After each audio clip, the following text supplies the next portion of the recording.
Just when some of you Man United supporters of little faith were losing all the hope and beginning to pack and leave Molineux, others were covering their heads under their duvets where the little Kobe says, hey, come on, come down, come down. I got the goals to get you guys to win this game. This game. Oh, let me get you a goal. La, la, la, la, la, la. Let me give you the goal. La, la, la, la, la, la, la. I told you this boy is the present, the future, the short term, and the long term of Manchester United.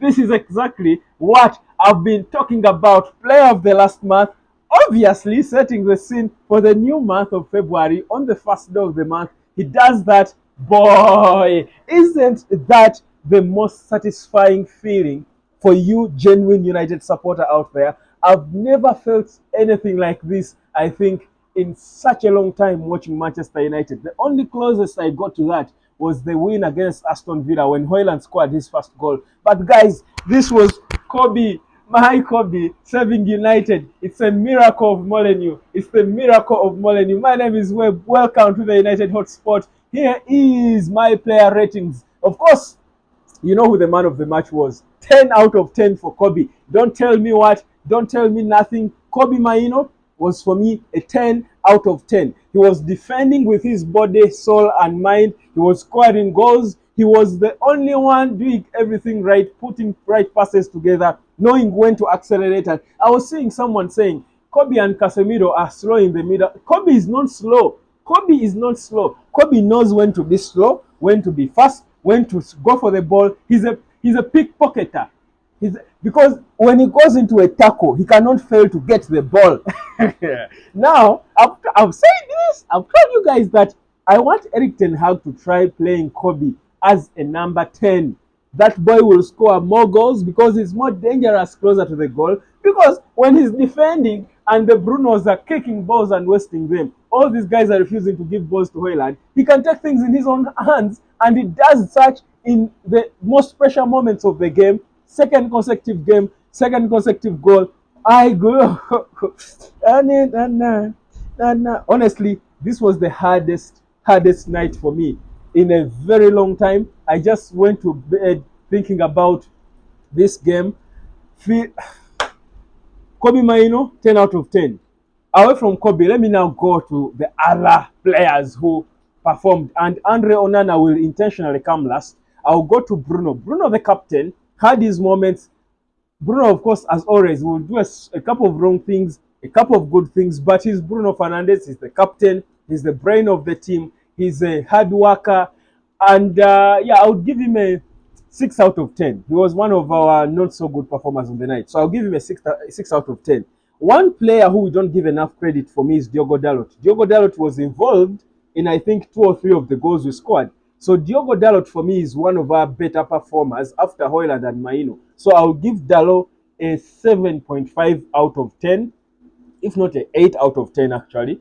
I would give Rasmus Hojlund 8.5, close to 9 out of 10. Hojlund is simply the best striker in Europe. I have said it. It's not about how many goals he has scored. Those are 4 in the last 5 games.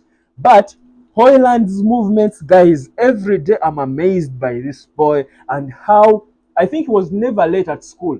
He's always there at the right time, in the right place. He arrives at the right moment. It is just up to the guy passing the ball to get him, or the goalkeeper to do a good job and save the goal, or a defender to somehow win it against him. But he's always so fearless, involving himself in the hard tackles. You saw the goal he scored, close to the same goal he scored against Newport. If you don't assist him, he will fight and put himself in danger to get the ball and somehow find the way to kick it into the net. The hunger Hojlund has got. Put him in Man City, Hojlund will score 100 goals a season. Just imagine if Hojlund was given more balls, if these Garnachos, Marcus Rashfords, and Brunos were not selfish, how many goals would this boy have scored? So for me, I have no reservations about him. He might be the closest to Wayne Rooney of all strikers Man United has had. Let's hope it just goes on well for him. The next player I will go for is Luke Shaw. Luke Shaw, I thought had 50-50 game. I would give Luke Shea 6.5 out of 10. I thought he had a good, run, overlapping run when he assisted. I think that was for the Hojlund goal. But besides that, nothing really so exciting. We've seen better Luke Shaw than that. But yeah, 6.5 is decent enough. Then go to Lisandro Martinez. There is no better ball passer, probably, in the Premier League than Lisandro Martinez. Only Kevin De Bruyne perhaps can beat him. Lisandro Martinez is so comfortable on the ball. He's so strong. He's so firm on the ground. He's such a good passer of the ball. He's different. He's the best passer of the ball at Man United. Second best after Kobe. Yes, second best after Kobe. I'll give Lisandro Martinez.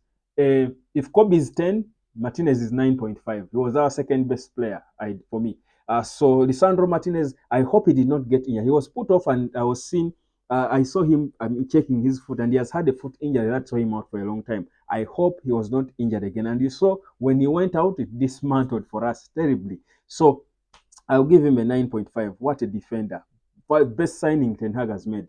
Then Rafael Varane, professional, experienced as they come. I give Varane a 7.5 out of 10 as well. But of course, Lisandro Martinez was just outstanding. He just made the whole defense look complete. Then Casemiro. Honestly, guys, I've been saying it. We should be thinking about selling Casemiro. Casemiro is no longer physical enough for the Premier League. The Premier League is too quick. It's too quick. The intensity of the Premier League is ahead of Casemiro lately.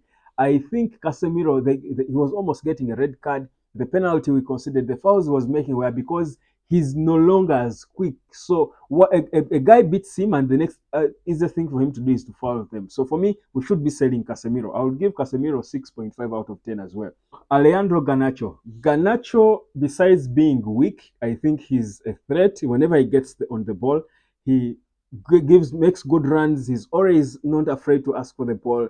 He's daring, and I thought he had a better game than he did against Spurs. So I'll give Alejandro Garnacho a 7 out of 10. I thought he made his runs as a winger. He did what was expected of him. In fact, him and Diogo Dalot did get involved in the goals we scored, almost all of them, because of how they were initiating things from the right wing. So for me, no qualms against Garnacho. He's such a baller, but he's a little weak. Maybe the one thing he needs to improve on is his eating. I think he needs to stop eating bread and coleslaw and whatever have you, and start eating some serious food, South American food or African food if it's not there. We can ship it to him because it's that important. But he's 19, he's still growing.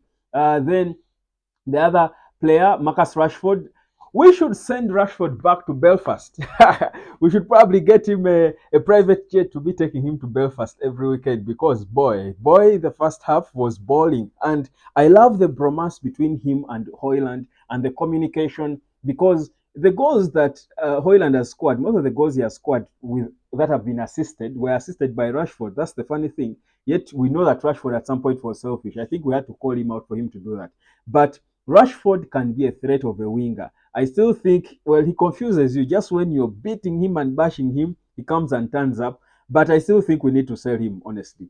He's not really happy. But I like how he reacted from the issues he got with Ten Hag and the team. So I would give Rashford 7.5 or close to 8 because of how he initiated the game. He set the rhythm with this early goal. So I'll give him 8 out of 10.